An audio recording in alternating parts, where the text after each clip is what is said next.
UPSC group 2 posting details 2024 தான் நம்ம இந்த வீடியோவில் பார்க்க போகிறோம். ஆல்ரெடி லாஸ்ட்டாக நடந்த குரூப் 2 எக்ஸாமோட போஸ்டிங் டீட்டெயில்ஸ் வீடியோஸ் போட்டிருக்கோம். இப்போ இந்த வருஷம் வந்திருக்க கரெக்ட் அப்டேட்டாக அதுக்கான சேலரி என்ன, அதோட ஜாப் நேச்சர் என்ன அப்படிங்கிற அனைத்து டீட்டெயில்ஸுமே இந்த வீடியோஸில் பார்க்க போகிறோம். Hi hello government officers, welcome to daily 5 minutes study. மேலும் இது போன்ற நிறைய குரூப் 2 அப்டேட்ஸ் நம்ம சேனலில் தொடர்ந்து வரப்போகுது. அதெல்லாம் தெரிஞ்சுக்க நம்ம சேனல் ரெகுலராக ஃபாலோ பண்ணிக்கோங்க. டெலிகிராம் அண்ட் இன்ஸ்டாவில் நிறையா ஃப்ரீ நோட்ஸ் கொடுத்துட்ருக்கோம். அதுக்கான லிங்க் டிஸ்கிரிப்ஷனில் இருக்குது, ஜாயின் பண்ணிக்கோங்க. ஓகே, இன்றைக்கான ஃபர்ஸ்ட் ஜாப் பார்த்திங்கன்னா முனிசிபல் கமிஷனர். நிறைய பேர் ஆசைப்படுற ஒரு பதவினா முனிசிபல் கமிஷனர் தான். இது ஒரு க்ரீன் இங்க் ஜாப் அப்படின்னே சொல்லலாம்.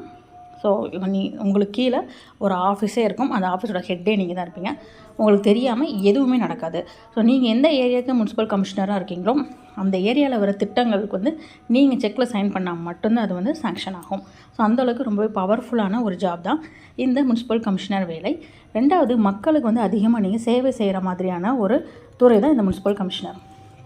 மக்களுக்கு தேவையான வசதிகளை செஞ்சு கொடுக்கறது, அந்த ஏரியாவுக்கு தேவையான வசதிகள் செஞ்சு தரது, இந்த மாதிரி மக்கள் சேவையில் அதிகமாக ஈடுபடுற ஒரு வேலை தான் முனிசிபல் கமிஷனர். உங்களுக்கு ஜாப் சாட்டிஸ்ஃபேக்ஷன் ரொம்பவே அதிகமாக இருக்கும். அதே மாதிரி உங்களுக்குன்னு செப்பரேட்டாக ஒரு ஜீப், ஒரு வெஹிக்கிள் கொடுத்துருவாங்க. இந்த வேலையோட சேலரி எவ்வளோ அப்படின்னு பார்த்தீங்கன்னா 55,000 ரூபாய் வரும். இதில் ப்ரொமோஷன் இருக்கான்னு கேட்டிங்கன்னா கண்டிப்பாக இருக்குது. நீங்கள் ஜாயின் பண்ணும்போது முனிசிபல் கமிஷனர் கிரேட் 2ல் ஜாயின் பண்ணுவீங்க. அதுக்கு அடுத்ததாக கிரேட் 1க்கு நீங்கள் ப்ரொமோஷன் ஆவீங்க. அதுக்கு அடுத்ததாக பார்த்தீங்கன்னா IAS வர இந்த ஜாபில் நீங்கள் ப்ரொமோஷன் ஆகலாம். ஸோ IAS வர ப்ரொமோஷன் ஆகிற அளவுக்கு ஒரு ஜாப் குரூப் 2ல் இருக்குன்னா அது நம்பர் 1 நம்ம மைண்டுக்கு வருது கண்டிப்பாக முனிசிபல் கமிஷனர் தான். பச்சை மையில் நீங்கள் கையெழுத்து போட அளவுக்கு ஒரு பவர்ஃபுல்லான ஒரு ஜாப் தான் இந்த முனிசிபல் கமிஷனர். குரூப் 2 செலக்ட் பண்ண நிறைய பேர் இந்த ஜாப் தான் ஆசைப்படுவீங்க. இதே அளவுக்கு ஈக்குவலான வேல்யூவில் அடுத்த ஜாப்ஸ் இருக்கும். அதெல்லாம் அடுத்தடுத்து பார்க்கலாம். அடுத்தது ஜூனியர் எம்ப்ளாய்மெண்ட் ஆஃபீஸர். இதுவுமே ஒரு ரெஸ்பெக்டடான ஒரு ஜாப் தான். மொத்தத்தில் உங்களுக்கு ஒரு ஸ்ட்ரெஸ் ஃப்ரீ ஜாப் அப்படின்னே சொல்லலாம். இதுக்கான சம்பளம் பார்த்திங்கன்னா 55,000 தான். எனி டிகிரி படித்தவங்க அப்ளை பண்ணிக்கலாம். இந்த டிகிரி தான் முடிச்சிருக்கணும், பர்டிகுலர் அந்த கோர்ஸ் படிச்சிருக்கணும் அப்படின்னு எந்த ஒரு ரெஸ்ட்ரிக்ஷனுமே கிடையாது. ஏதாவது டிகிரி முடிச்சுன்னா தாராளமாக நீங்கள் இதுக்கு அப்ளை பண்ணிக்கலாம். அப்புறம் ஆல்ரெடி நம்ம சொன்ன மாதிரி ஒரு ஸ்ட்ரெஸ் ஃப்ரீ ஜாப் தான் இந்த ஜாப். அடுத்ததாக இதில் ப்ரொமோஷன் இருக்கான்னு கேட்டிங்கன்னா கண்டிப்பாக ப்ரொமோஷன் இருக்குது. நீங்கள் ஜாயின் பண்ணும்போது JEO, அதாவது ஜூனியர் எம்ப்ளாய்மெண்ட் ஆஃபீஸராக ஜாயின் பண்ணுவீங்க. அதுக்கடுத்து டிஸ்ட்ரிக்ட் எம்ப்ளாய்மெண்ட் ஆஃபீஸராக ஜாயின் ஆவீங்க. அதுக்கடுத்து அசிஸ்டன்ட் டைரக்டர், அடுத்து டெபுட்டி டைரக்டர் வேறு நீங்கள் போகலாம். Junior employment officer district employment officer ஆகிறதுக்கு உங்களுக்கு 5லேருந்து 6 வருஷம் கட்டாயம் எடுத்துக்கிடும். ஸோ இந்த ஜாபில் இந்த 4 ப்ரொமோஷன் கேட்டகரி இருக்குது. இப்போ இதோட ஜாப் நேச்சர் என்னென்னு பார்த்தீங்கன்னா ஒவ்வொரு டிஸ்ட்ரிக்ட் வைஸ் இந்த ஜூனியர் எம்ப்ளாய்மெண்ட் ஆஃபீஸோட வேக்கன்சி மாறும். ஸோ ஒவ்வொரு டிஸ்ட்ரிக்டும் ஒரு ஹெட் ஆஃபீஸ் இருக்கும். அந்த ஹெட் ஆஃபீஸில் ஒரு சில டிஸ்ட்ரிக்டில் 4 JEO இருப்பாங்க, ஒரு சில ஹெட் ஆஃபீஸில் 2 JEO தான் இருப்பாங்க. அந்த டிஸ்ட்ரிக்டோட பாப்புலேஷனை பொறுத்து இந்த வேக்கன்சிஸ் மாறும்.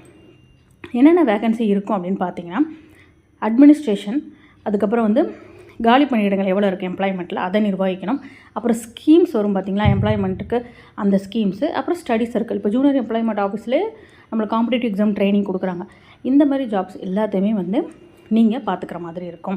ஸோ ஒரு எம்ப்ளாய்மெண்ட் ஆஃபீஸ் அப்படிங்கிறத வேலைவாய்ப்பை பற்றின நிர்வாகமும் அதில் உள்ள காலி பணியிடங்கள் தீர்மானிக்கிறது, அது தொடர்பாக வர ஸ்கீம்ஸு ப்ளஸ் ஸ்டடி சர்க்கிள்க்குன்னு இந்த மாதிரி 4 கேட்டகரியில் உங்களுக்கான ஜாப் நேச்சர் இருக்கும். இதுதான் ஒரு ஜூனியர் எம்ப்ளாய்மெண்ட் ஆஃபீஸருடைய ஜாப் நேச்சர். அடுத்த பதவி பார்க்கலாம். Senior inspector of cooperative society. இதுக்குமே பார்த்திங்கன்னா உங்களுக்கு முனிசிபல் கமிஷனர் அளவுக்கு இது சேம் 54,000 வரை சம்பளம் கிடைக்கும். ஸோ கோஆப்ரேட்டிவ் சொசைட்டி அப்படிங்கிறப்ப நம்மளுக்கே தெரியும். ஸோ அதில் உங்களுடைய இன்ஸ்பெக்டர் வேலை இருக்கும். அங்கே வர பொருட்கள் சரியாக இருக்குதா, அது சரியாக விநியோகம் பண்ணப்படுதா, அதோட கணக்கு வழக்கு என்ன அப்படின்னு பார்க்குறதா உங்களுடைய வேலை. அதான் ஜாப் நேச்சர். இதில் ப்ரொமோஷன் இருக்கான்னு கேட்டிங்கன்னா கண்டிப்பாக இருக்குது. ஃபஸ்ட்டு பார்த்திங்கன்னா senior inspector of cooperative society வருவீங்க. அடுத்ததாக CSR, அதுக்கப்புறமா deputy register. So senior inspector, அப்புறம் சீஃப் சீனியர் இன்ஸ்பெக்டர், அதுக்கு அடுத்ததாக பார்த்திங்கன்னா உங்களுக்கு டெபுட்டி ரெஜிஸ்டர் வரைக்கும் உங்களுடைய ப்ரொமோஷன் கேடர் இம்ப்ரூவ் ஆகும். இதுவுமே பார்த்திங்கன்னா ஒரு நல்ல ஸ்ட்ரெஸ் ஃப்ரீ ஜாப் தான். அடுத்த பதவி பார்க்கலாம். Assistant inspector local fund audit. So இதோட ஜாப் நேச்சர் என்னென்னு பார்த்தீங்கன்னா மாநகராட்சியாக இருக்கட்டும், நகராட்சியில் பஞ்சாயத்து, இல்லை மாநில அரசு, இதுக்கு கீழே வர அரசு நிதிகள் எல்லாமே முறையாக மக்களை சென்றடையுதா அப்படிங்கிறத பார்க்குறது தான் உங்களுடைய வேலை. ஸோ நமக்கு நிறைய ஃபண்டு வரும் இல்லைங்களா. இப்போ மாநகராட்சி சில திட்டங்கள் வரும், அதுக்காக சில ஃபண்டு ஒதுக்குவாங்க. இப்போ நகராட்சி பஞ்சாயத்துக்கு சில ஃபண்டு ஒதுக்குவாங்க, மாநில அரசு திட்டங்களுக்கு சில ஃபண்டு ஒதுக்குவாங்க. அதெல்லாம் நிஜமே மக்களை சென்றடையுதா அப்படின்னா நீங்கள் தான் இன்ஸ்பெக்ட் பண்ணக்கூடிய அசிஸ்டன்ட் இன்ஸ்பெக்டர். அதுதான் உங்களுடைய ஜாப் நேச்சர். இதுக்கான சம்பளம் பார்த்திங்கன்னா 54,000. இதுவுமே எனி டிகிரி படித்தவங்க எலிஜிபிள். இந்த பர்டிகுலர் இது படிச்சிருக்கணும் அவசியம் இல்லை, ஏதாவது ஒரு டிகிரி படிச்சிருந்தாலே எலிஜிபிள் தான்.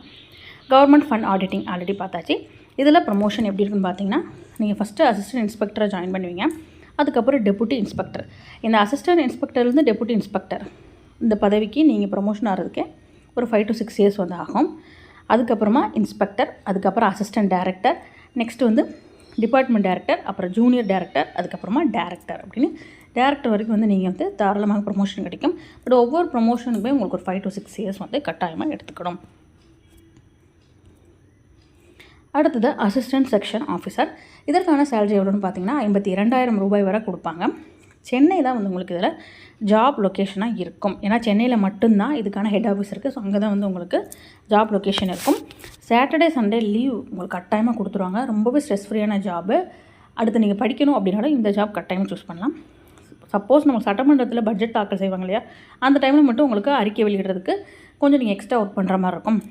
ஸ்ட்ரெஸ் ஃப்ரீ ஜாபு, படிக்கிறதுக்கு டைம் இருக்கும், உங்களுக்குன்னு ஒரு தனி டிபார்ட்மெண்ட் இருக்கும். கிட்டத்தட்ட ஒரு ஐடி ஜாப் மாதிரி தாங்க, ஃபுல் ஏசி ரூமு. ஸோ உங்களுக்கு கீழே வேலை பார்க்குறதுக்கு டைப்பிஸ்ட்டு, கிளர்க்கு நிறைய பேர் இருப்போம். உங்களுக்கு தேவையான ஹெல்ப் எல்லாமே அவங்களே பண்ணிவிடுவாங்க. உங்களுக்குன்னு நீங்கள் எங்கே தங்கியிருக்கீங்களோ அங்கேருந்து வர்றதுக்கு எப்படி காலேஜ் பஸ், ஸ்கூல் பஸ் இருக்கோ அதே மாதிரி செப்பரேட் வெஹிக்கிளுமே வந்து உங்களுக்கு சென்னையில் அவைலபிளாக இருக்கும். பட் சென்னையில் மட்டும்தான் வேலை இருக்கும். சென்னையில் யாராவது இருக்கீங்கன்னா கண்டிப்பாக இந்த அசிஸ்டன்ட் செக்ஷன் ஆஃபீஸர் சூஸ் பண்ணுங்கள். உங்கள் ஜாபு சென்னை மட்டும் தான், ஏன்னா அங்கே மட்டும்தான் ஹெட் ஆஃபீஸ் இருக்குது. இதில் ப்ரொமோஷன் அப்படின்னு பார்த்தீங்கன்னா அசிஸ்டன்ட் செக்ஷன் ஆஃபீஸர், அதுக்கப்புறமா செக்ஷன் ஆஃபீஸர். ஸோ இந்த செக்ஷன் ஆஃபீஸர் அப்படிங்கிறதுக்கு வரதுக்கே உங்களுக்கு 6 to 8 வருஷம் வந்து ஆகும் அந்த ப்ரமோஷனுக்கு. அதுக்கப்புறம் அண்டர் செக்ரட்டரியில் வேலை பார்ப்பீங்க, அப்புறம் டெபுட்டி செக்ரட்டரி, அப்புறம் ஜாயின்ட் செக்ரட்டரி, அப்புறம் அடிஷ்னல் செக்ரட்டரி வரைக்கும் நீங்கள் போகலாம். ரொம்பவே வந்து பெரிய பெரிய ஹையர் அஃபிஷியல்ஸ் கூட உங்களுக்கு கான்டாக்ட்ஸ் வந்து இருக்கும். இதோட ஜாப் நேச்சர் என்னென்னு பார்த்தீங்கன்னா, முக்கியமாக கவர்மெண்ட் ஜிஓ வந்து பாஸ் பண்ணுறது, அப்புறம் சட்டமன்ற உறுப்பினர்கள் வந்து சட்டமன்றத்தில் கேள்விகள் கேட்பாங்களே அதுக்கான அறிக்கை வந்து தயாரித்து கொடுக்குறது, வரவு செலவு திட்டங்களுக்கான அறிக்கை, அப்புறம் ஒரு நபரை வந்து ட்ரான்ஸ்ஃபர் பண்ணணும் அப்படின்னா அதுக்கான அறிக்கை. அது மட்டும் இல்லாமல் பொது திட்ட வழிமுறைகள், ஏதாவது ஒரு பொதுமக்களும் திட்டம் கொண்டு வராங்கன்னா அந்த திட்டங்களை எப்படி வழிமுறைப்படுத்தலாம் அப்படிங்கிறதுக்கான வழிமுறைகள் நீங்கள் தான் வந்து தாக்கல் செய்கிற மாதிரி இருக்கும். ஸோ தமிழகத்தில் எல்லா ஆஃபீஸ்குள்ளேயுமே நீங்கள் போய் செக் பண்ணுற மாதிரி இருக்கும். அந்த பவர் வந்து உங்களுக்கு இருக்கும். சட்டமன்ற உறுப்பினர்கள், அப்புறம் பெரிய பெரிய ஐஏஎஸ் கீழே வேலை பார்க்குற ஆப்பர்ச்சுனிட்டிஸ் எல்லாமே கிடைக்கும். பெரிய பெரிய ஆளுங்களை வந்து சந்திக்கிறதுக்கான வாய்ப்பு இந்த அசிஸ்டன்ட் செக்ஷன் ஆஃபீஸர் அப்படிங்கிறத உங்களுக்கு கண்டிப்பாக வந்து கிடைக்கும். நீங்கள் தான் வந்து அரசாணை வெளியிடுறது, அறிக்கை தாக்கல் செய்கிறது, இந்த மாதிரி வேலைகள் எல்லாமே வந்து நீங்கள் பார்க்குற மாதிரி இருக்கும். உங்களுக்கு கீழே வந்து உங்களுக்கு ஹெல்ப் பண்ணுறதுக்குன்னு கிளர்க்கு, டைப்பிஸ்ட் நிறைய பேர் இருப்பாங்க. ஸோ இந்த ஜாப்புமே ரொம்ப ஸ்ட்ரெஸ் ஃப்ரீயானது, ரொம்ப கௌரவமான ஒரு ஜாப் அப்படின்னே சொல்லலாம். ஓகே, அடுத்ததாக வந்து ஹேண்ட்லூம் இன்ஸ்பெக்டர். இதுக்கான சம்பளமே பார்த்திங்கன்னா உங்களுக்கு 54,000 ரூபாய் வரை வந்து கொடுக்கப்படுது. இதுக்கு ப்ரொமோஷன் அப்படின்னு எடுத்துக்கிட்டிங்கன்னா அசிஸ்டன்ட் இன்ஸ்பெக்டராக ப்ரொமோட் ஆவீங்க. அடுத்து ஹேண்ட்லூம் ஆஃபீஸர், அப்புறம் வந்து டெக்ஸ்டைல் கண்ட்ரோல் ஆஃபீஸர் அப்படின்னு வந்து வருவீங்க. ஸோ இதோட ஜாப் நேச்சர் அப்படிங்கிறப்ப ஹேண்ட்லூம் அப்படிங்கிறப்ப நமக்கு தெரியும், தமிழகத்தோட கோஆப்ரேட்டிவ் டெக்ஸ்டைல்ஸ் இருக்குது பார்த்திங்கன்னா, அதில் ரெகுலராக இன்ஸ்பெக்ஷனுக்கு போகணும். அவங்க எவ்வளோ ப்ராடக்ட் வச்சுருக்காங்க, அதை எப்படி ப்ராசஸ் பண்ணுறாங்க, அதில் வந்து என்னென்ன ஸ்டாண்டர்ட்ஸ் இருக்குது, அது எவ்வளோ தூரம் வந்து சேல் ஆகுது, இந்த மாதிரி விஷயங்களை நீங்கள் இன்ஸ்பெக்ட் பண்ணுறது தான் இதனுடைய ஜாப் நேச்சர். அடுத்தது ரெவென்யூ அசிஸ்டன்ட். இதுக்கான சம்பளம் பார்த்திங்கன்னா 32,000 35,000 வரை வந்து நம்மளுக்கு கொடுப்பாங்க. இதோட ஜாப் நேச்சர் அப்படின்னு பார்த்திங்கன்னா லேண்ட் ரெவென்யூ எல்லாமே வந்து கரெக்டாக இருக்கா, ப்ராப்பர்ட்டியோட டீட்டெயில்ஸ் கரெக்டாக இருக்கா, அதை வந்து கலெக்ட் பண்ணுறது தான் வந்து உங்களுடைய வேலை. இதில் ப்ரொமோஷன்ஸ் பார்த்திங்கன்னா ஃபஸ்ட்டு வந்து சீனியர் இன்ஸ்பெக்டராக இருப்பீங்க, அப்புறம் டெபுட்டி தாசில்தார், அப்புறம் தாசில்தார், அப்புறம் ரெவன்யூ டெவலப்மெண்ட் ஆஃபீஸர், அப்புறம் டிஸ்ட்ரிக்ட் ரெவன்யூ ஆஃபீஸருங்கிற வரைக்கும் நம்மளுக்கு ப்ரொமோஷன் போகும். ஒவ்வொரு ப்ரொமோஷனுக்குமே பார்த்திங்கன்னா 5 to 6 years கண்டிப்பாக எடுத்துக்கிடும். அடுத்தது assistant in rural and panchayat. So இதுக்கான சேலரியுமே பார்த்திங்கன்னா 32,000 35,000 வரை கொடுக்கப்படுது. இதில் உள்ள ப்ரொமோஷன் எடுத்துக்கிட்டிங்கன்னா assistant in rural and panchayat first join பண்ணுவீங்க, அப்புறம் டெபுட்டி பிடிஓவாக இருப்பீங்க. பிடிஓ அப்படின்னா பஞ்சாயத்து டெவலப்மெண்ட் ஆஃபீஸர், அப்புறம் பஞ்சாயத்து டெவலப்மெண்ட் ஆஃபீஸர் ஆவீங்க. அதுக்கப்புறமா அசிஸ்டன்ட் பஞ்சாயத், அதுக்கப்புறமா டேரக்டராக மாறுவீங்க. ஓகேங்களா, அசிஸ்டன்ட் டேரக்டர், அதுக்கப்புறம் டேரக்டர் வரைக்குமே வந்து நீங்கள் போகலாம். இவங்களுடைய ஜாப் நேச்சர் என்ன இருக்குன்னா, ரூரல் ஏரியாஸ், அதாவது கிராமப்புற பகுதிகள் மற்றும் பஞ்சாயத்தில் உள்ள இன்ஃப்ராஸ்ட்ரக்சர், அவங்களோட எக்கனாமிக் டெவலப்மெண்ட் இம்ப்ரூவ் பண்ணுறதுக்காக நீங்கள் ஹெல்ப் பண்ணுற மாதிரி இருக்கும். அதுக்கு வந்து நீங்கள் தான் ரெஸ்பான்சிபிளாக இருப்பீங்க. இப்போ கிராமத்துலேயே பஞ்சாயத்தில் ஒரு ரோடு போடணும், புதுசாக ஒரு பாலம் கட்டணும் அப்படின்னா அந்த மாதிரி விஷயங்கள் எல்லாம் உங்களுடைய வேலையாக இருக்கும். அடுத்தது அசிஸ்டன்ட் இன் ரெஜிஸ்ட்ரேஷன் டிபார்ட்மெண்ட். இதுக்கான சம்பளம் அப்படின்னு பார்த்துக்கிட்டிங்கன்னா 32,000 35,000 வரை கொடுக்குறாங்க. இதில் ஃபஸ்ட்டு நீங்கள் வந்து கிரேட் 2ல் இருப்பீங்க, அப்புறம் கிரேட் 1க்கு ப்ரொமோட் ஆவீங்க, அப்புறம் டிஸ்ட்ரிக்ட் ரெஜிஸ்டர் ஆவீங்க, அதுக்கப்புறம் ஏஏஜி டிஐஜியாக வந்து மாறுவீங்க. ஸோ இவங்களுடைய ரெஜிஸ்ட்ரேஷன் டிபார்ட்மெண்ட்டில் அசிஸ்டன்ட் அப்படிங்கிறப்ப உங்களுக்கு ஒரு மேரேஜாக இருக்கட்டும், பர்த் டெத் சர்டிஃபிகேட்டாக இருக்கட்டும், இந்த மாதிரி விஷயங்கள் எல்லாமே வந்து ரெஜிஸ்டர் பண்ணுறது ப்ராப்பராக இருக்கா அப்படிங்கிறத நீங்கள் கவனிக்கிற மாதிரி இருக்கும். அடுத்தது அசிஸ்டன்ட் இன் டிரான்ஸ்போர்ட் டிபார்ட்மெண்ட். இதுக்கான சம்பளமே பார்த்திங்கன்னா 32,000 35,000 கொடுக்கப்படுது. இதோட ஜாப் நேச்சர் என்னென்னு பார்த்தீங்கன்னா, மோட்டார் வெஹிக்கிளோட ரெகுலேஷன்ஸ் ஃபாலோ பண்ணுறாங்களா, அதில் டேக்ஸ் கலெக்ட் பண்ணுறது, அப்புறம் road safety, air pollution, noise pollution இதெல்லாம் வந்து கண்ட்ரோல் பண்ணுறதுல உங்களுடைய பங்கு இருக்கும். இதில் ப்ரொமோஷன் அப்படின்னு பார்த்தீங்கன்னா, நீங்கள் ஃபஸ்ட்டு அசிஸ்டண்ட்டாக ஜாயின் பண்ணுவீங்க, அப்புறம் சூப்பரிண்டென்ட், அதுக்கப்புறம் பர்சனல் அசிஸ்டன்ட், அப்புறம் அசிஸ்டன்ட் கமிஷனர், டெபுட்டி கமிஷனர், அப்புறம் கமிஷனர் அப்படிங்கிற ரேஞ்சுக்கு உங்களுடைய ப்ரொமோஷன்ஸ் இருக்கும். ஒவ்வொரு ப்ரொமோஷனுக்கும் உங்களுக்கு 5 to 6 years எடுத்துக்கிடும். அடுத்தது அசிஸ்டன்ட் அல்லது அக்கௌண்டன்ட் இன் ட்ரெஷரி, கருவூலம், தமிழக கருவூலம் சொல்லுவாங்க. அதில் இதுக்கான சம்பளம் பார்த்திங்கன்னா 32,000 35,000 வரை இருக்கும். இதோட ப்ரொமோஷன் அப்படின்னு பார்த்திங்கன்னா, ஃபஸ்ட்டு அசிஸ்டன்ட்ங்கிற கேட்டகரியில் நீங்கள் ஜாயின் பண்ணுறீங்க, அப்புறம் சூப்பரிண்டென்ட், அப்புறம் அசிஸ்டன்ட் ட்ரெஷரி ஆஃபீஸர், அப்புறம் ட்ரெஷரி ஆஃபீஸர் அப்படிங்கிற கேடருக்கு நீங்கள் ப்ரொமோட் ஆவீங்க. ஒவ்வொரு ப்ரொமோஷனுக்குமே சீனியாரிட்டி படி மினிமம் 5 to 6 years கண்டிப்பாக ஆகும். இதோட மெயின் ஒர்க் அப்படிங்கிற மாதிரி தமிழக கருவூலங்கள், கவர்மெண்ட் ஜாபில் இருக்க எல்லாத்துக்கும் பென்ஷன் போகிறதா இருக்கட்டும், சம்பளம் போகிறதா இருக்கட்டும், இந்த மாதிரி ஸ்கீம்ஸு, பிஎஃப், இந்த மாதிரி விஷயங்கள் எல்லாமே கருவூலத்திலேருந்து தான் எடுத்துருவாங்க. ஸோ தமிழக அரசோட ஒரு கஜானா அப்படின்னு இந்த ட்ரெஷரி டிபார்ட்மெண்ட்டை சொல்லலாம். ஸோ அவங்களுக்கான சம்பளம் ப்ளஸ் பென்ஷன், இந்த மாதிரி ஸ்கீம்ஸ், ரிட்டையர்மெண்ட், இது எல்லாமே வந்து கவனிக்கிறது தான் இந்த ட்ரெஷரி டிபார்ட்மெண்ட்டில் உங்களுடைய வேலை. அடுத்த பதவின்னு பார்த்தீங்கன்னா அசிஸ்டன்ட் இன் சோஷியல் வெல்ஃபேர். இதுக்கான சம்பளம் 32,000 35,000 ரூபாய். இதில் என்ன வேலை இருக்கும் அப்படின்னு பார்த்தீங்கன்னா, பெண்கள், குழந்தைகள் மற்றும் குடும்ப நலம் வந்து நல்லா இருக்கிறத நீங்கள் செக்யூர் பண்ணுவீங்க. அது மாதிரி அன்எம்ப்ளாய்மெண்ட்டை தவிர்க்கிறது எப்படி, இந்த மாதிரி விஷயங்கள் சோஷியல் வெல்ஃபேரில் உங்களுடைய பங்களிப்பு அதிகமாக இருக்கும். ஸோ அதுமாதிரி ட்ரக்கு, அப்புறம் ஹெல்த் கேர் அசிஸ்டன்ஸ் கஷ்டப்படுறவங்களுக்கு கொடுக்குறது, இந்த மாதிரி விஷயங்கள் எல்லாமே ஜாப் நேச்சராக இருக்கும். இதில் ப்ரொமோஷன் இருக்குன்னா ஃபஸ்ட் நீங்கள் அசிஸ்டன்ட்ங்கிற கேடரில் ஜாயின் பண்ணுவீங்க, அப்புறம் டெபுட்டி சூப்பரிண்டென்ட் ஆவீங்க, அப்புறம் ஃபைனலாக சூப்பரிண்டென்ட். இந்த 2 ப்ரொமோஷன் இருக்கும். இதுவுமே பார்த்திங்கன்னா உங்களுக்கு 6 to 8 years கிட்ட ஆகும் சீனியாரிட்டி படி ப்ரொமோஷன் கிடைக்கிறதுக்கு. அடுத்ததாக சப் ரெஜிஸ்டர். ஸோ இதுக்கான சேலரி பார்த்திங்கன்னா 55,000. இது வந்து எடுத்ததுமே உங்களை ரெஜிஸ்டர் ஆக்க மாட்டாங்க. கண்டிப்பாக வந்து உங்களுக்கு 2 years ட்ரைனிங் வந்து கொடுப்பாங்க. அதில் முதல் வருஷம் பார்த்திங்கன்னா நீங்கள் ப்ரொபேஷன் பீரியடில் இருப்பீங்க முதல் வருஷம். 2வது வருஷம் அப்படின்னு பார்த்திங்கன்னா அடிஷ்னல் சப் ரெஜிஸ்டர் அப்படிங்கிறது கீழே வருவீங்க.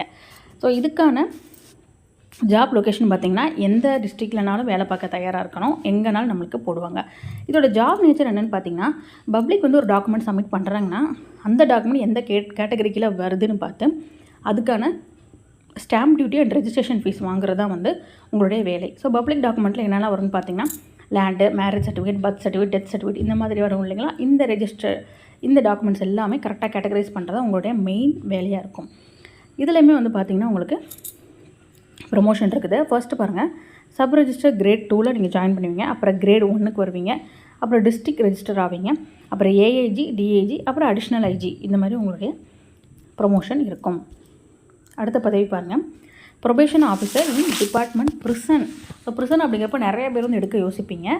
பட் ஆனால் இது ரொம்ப நல்ல ஜாப் தான். உமனுக்குமே இது ரொம்பவே செக்யூரான ஒரு ஜாப் தான். இதுக்கான சம்பளம் பார்த்திங்கன்னா 52,000 வரை கொடுக்கப்படுது. Any degree eligible. ஸோ இது வந்து உங்களுக்கு எப்படி இருக்குன்னா, கைதிகளுக்கும் பாதிக்கப்பட்டவங்களுக்கும் இடையில ஒரு லிங்காக தான் நீங்கள் வந்து செயல்படுவீங்க. கைதிகளுக்கு ஒரு மறுவாழ்வு கொடுக்குற ஒரு நல்ல ஒரு வேலை தான். ரொம்ப ஜாப் சாட்டிஸ்ஃபேக்ஷன் உள்ள ஒரு வேலை. ஸோ இது வந்து ஜெயிலில், கோர்ட்டு, போலீஸ், இந்த மாதிரி 3மே நீங்கள் பார்க்குற மாதிரி இருக்கும். இப்போ ஜெயில்னு எடுத்துக்கிட்டிங்கன்னா அங்கே வந்து உங்களோட பங்கு வந்து பரோல் ஆஃபீஸர், பரோல் கொடுப்பாங்க இல்லையா, இவங்களுக்கு பரோல் கொடுக்கலாம் வேண்டாம் டிட்டர்மைன் பண்ணுறது. இப்போ கோர்ட்டுன்னு எடுத்துக்கிட்டிங்கன்னா ப்ரொபேஷன் ஆஃபீஸராக இருப்பீங்க. போலீஸ் ஸ்டேஷனில் லாக்அப் செக்அப் இருக்கும். அது 24 hours மேலே ஒரு கைதியை வச்சுருக்கக்கூடாது அப்படின்னு அந்த கைதிகளையும் ஒரு மனிதராக பார்த்து அவங்களுக்கான நலன் கருதி செயல்படுறது தான் இந்த probation officer. So probation officer அப்படின்னா நன்னடத்தை அலுவலர் தான் தமிழில் பேர். அதுதான் உங்களுடைய வேலையாக இருக்கும். அது மாதிரி கைதிகளுக்கு வந்து மறுவாழ்வு கொடுக்குறது, இவங்களுக்கு லீவ் கொடுக்கலாமா, பொது மன்னிப்பு கொடுக்கலாமா, இந்த மாதிரி விஷயங்களெல்லாம் பண்ணுறது.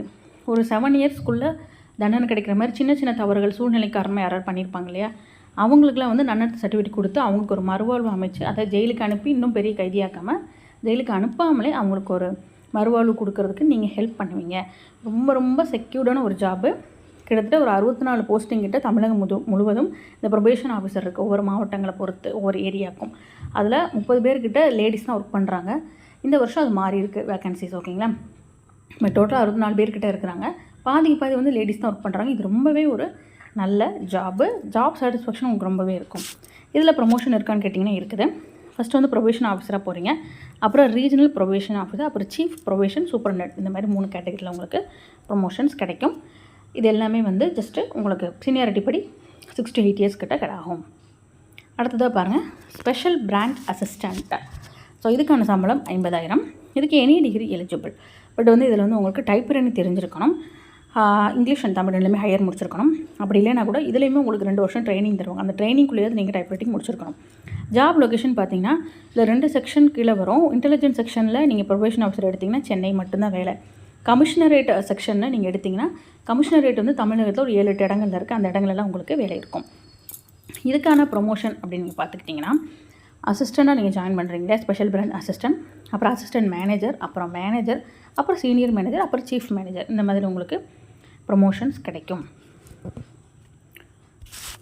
ஸோ இதோட ஜாப் நேச்சர் என்னென்னு பார்த்தீங்கன்னா உங்களுக்கு டிராஃப்ட் மேக்கிங் பண்ணுற மாதிரி இருக்கும். அப்புறம் memo, office order, government order, இது எல்லாமே வந்து நீங்கள் தான் டைப் பண்ணி கரெக்டாக கொடுக்குற மாதிரி இருக்கும். அதனால தான் உங்கள் டைப் ரைட்டிங் தெரியணும்னு சொல்லியிருக்காங்க. தமிழ் டு இங்கிலீஷ் ட்ரான்ஸ்லேஷன் வந்து உங்களுக்கு அதிகமாக தெரிஞ்சிருக்க மாதிரி இருக்கும்.